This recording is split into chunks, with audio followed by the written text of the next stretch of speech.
हाथ में बंदूक न तीर तलवारों के साथ मैं कलम से जंग लड़ रहा हूं मक्कारों के साथ।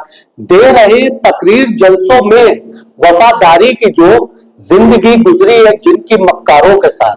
दोस्तों आदाब, मैं तारिक आजमी। अभी तक आपको हमने बताया कि किस तरीके से पत्रकार club Shubham Jaiswal codeine mafia का सिंडिकेट था और इस सिंडिकेट ने कई कारनामे किए। आज एक ऐसी घटना निकल करके प्रकाश में आई है और चर्चाओं का केंद्र बन गई है जिसको जान करके इंसानियत शर्मसार हो चुकी है। खाकी जिसके ऊपर रक्षक का टैग लगा हुआ है, आपकी सेवा में सदैव तत्पर रहने के का दावा करने वाली उत्तर प्रदेश पुलिस के एक दरोगा के ऊपर एक पत्रकार के साथ मिलकर के एक किशोरी से सामूहिक दुष्कर्म का आरोप लगा है। यह घटना सोमवार के रात की कानपुर की है। कानपुर के सचंडी थाना क्षेत्र में तैनात एक दरोगा के ऊपर यह गंभीर आरोप लगा है। आरोपी पत्रकार तो फिलहाल पकड़ा जा चुका है जिसका नाम शिवबरन है, मगर दरोगा जी फरार है। अक्सर इस तरीके की घटनाओं में होता है जिसमें पुलिस वाले नामजद होते हैं तो पुलिस वाले अपने पुलिस ट्रेनिंग में मिली हुई समस्त जानकारी का उपयोग करते हुए पुलिस के ही हाथ से फरार हो जाते हैं। ऐसा एक नहीं कई घटनाओं में हो चुका है। चलिए अब इस पूरी घटनाक्रम को अब आपको बताते चलते हैं।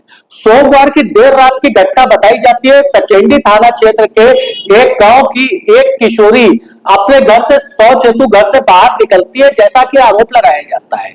उसका आरोप है कि उसी समय एक काले रंग की कार से आए हुए दो आरोपियों ने उसे गाड़ी में भर लिया और रेलवे लाइन के किनारे ले जाकर के सुनसान जगह पे उसका सामूहिक बलात्कार किया। बलात्कार करने के बाद वहां फेंक करके उसको चले जाते हैं।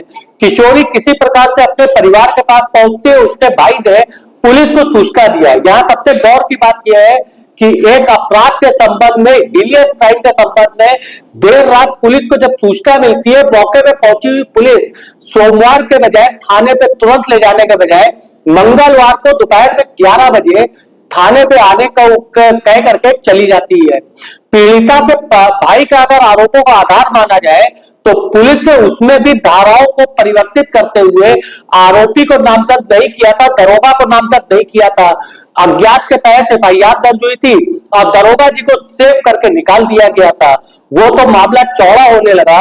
आखिर में 15 से 16 घंटे की जद्दोजहद के बाद एफआईआर दर्ज होती है, मगर तब तक दरोगा जी फरार हो चुके थे। दरोगा जी का नाम है अमित मौर्य। अमित मौर्य सचंडी थाने में तैनात दरोगा है। दरोगा जी फरार हो चुके थे। इस घटना में शामिल शिवबरन नाम का एक पत्रकार, जो कथित पत्रकार बताया जा रहा है, यह गिरफ्तार कर लिया जाता है। शिवबरन की गिरफ्तारी के बाद पुलिस कमिश्नर कानपुर ने अपना बयान जारी किया है। इस बयान को जरा गौर से सुनिएगा, उसके बाद पूरी मामले की बात करते हैं हम लोग।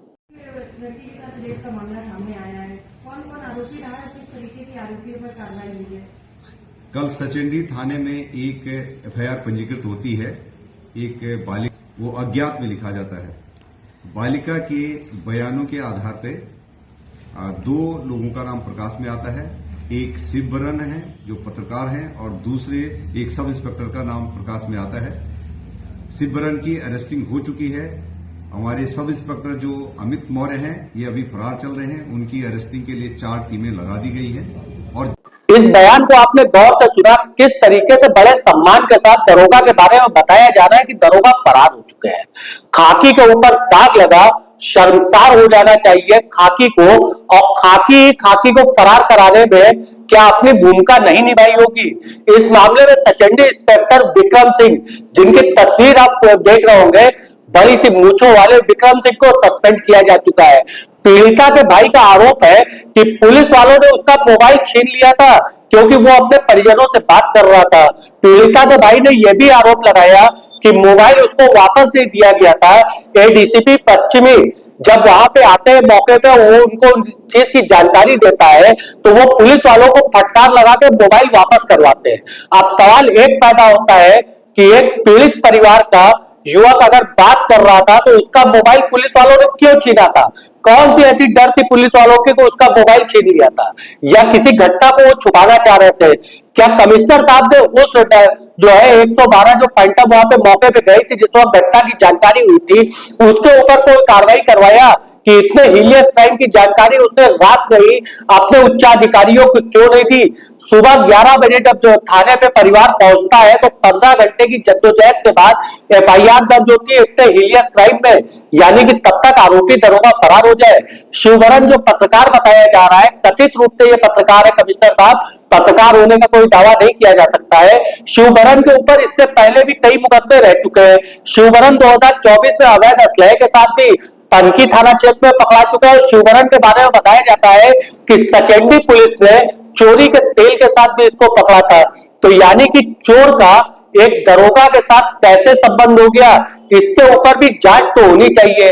मगर सवाल फिर उसी जगह है कि पत्रकार जो अपने आप को बता रहा था वो पकड़ लिया गया, दरोगा जी फरार हो जाते हैं। अक्सर ऐसा देखा जाता है कि जिन घटनाओं में आरोपी दरोगा होते हैं या पुलिस वाले होते हैं, वो पुलिस वाले बड़े आसानी से फरार हो जाते हैं। मिल रही जानकारी के अनुसार एसओजी सहित 4 टीमें दरोगा के लोकेशन के लिए लगी हुई है। दरोगा अमित मौर्य फरार दिखाया जा रहा है। पीड़ित परिवार के तरफ से वहां के समाज महिला संगठन भी जो है उभर करके सामने आ गया और पत्रकारों ने मुखर होकर के इसके ऊपर खबरें भी लिखी है। पुलिस फिलहाल आरोपी दरोगा को तलाश कर रही है, मगर आरोपी दरोगा इस वीडियो को शूट करते समय तक नहीं मिला है। ये अक्सर ऐसा हुआ है कि आरोपी अगर पुलिस वाला रहा है तो पुलिस वाला तो मौके पे हत्थे नहीं चढ़ाए। वैसे एक घटना ऐसी बनारस में भी हुई थी जिसमें आरोपी एक जो है पुलिस का इंस्पेक्टर था जो लूट की घटना का आरोपी था और आरोपी फरार हो चुका था और दूसरे आरोपी जो पुलिस से जुड़े नहीं थे वो पकड़े जा चुके थे। इस पर जरूर गौर करना चाहिए। जो रक्षक है वही हमारा बच्चन बन गया है। बेटी बचाओ बेटी पढ़ाओ का अभियान आखिर कहां तक जो है सफल हो पाएगा जब बेटियों को इन पुलिस वालों से सुरक्षित करना पड़ेगा।